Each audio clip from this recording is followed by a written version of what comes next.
Всероссийская акция «Чистый берег» прошла в Мирном. Местные жители вышли на улицы и навели порядок на территории близлежащих рек и озер. Так на днях состоялась уборка возле реки Ирелях, где побывала Анна Винокурова. Уже второй год в рамках всероссийской акции «Чистый берег» работники подразделения акционерной компании «Алроса» проводят уборку территории вблизи рек Ирелях и Малой Батуобии. В этом году к ним присоединились студенты Мирнинского политехнического института и регионального технического колледжа.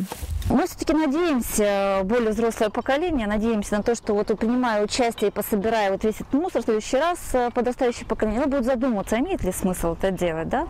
Тем более, бросив бутылку или какой-то мусор, не вырастет гриб, где-то не вырастет ягода, так год за годом, где-то произойдет возгорание по этому поводу. Мероприятие проходит при поддержке городской администрации, которая направила сюда грузовые машины и автобусы, а также обеспечила бригады мешками для сборки мусора.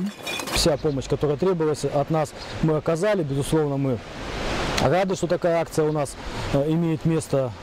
Польза тут, безусловно, от нее большая будет, потому что, как обычно, место возле реки – это место культурного проведения мероприятий нашими людьми, которые потом оставляют частенько все, что напили, наели. Поэтому, то есть, это очень важное и особенное событие. В настоящее время уборка береговых территорий идет по всей республике.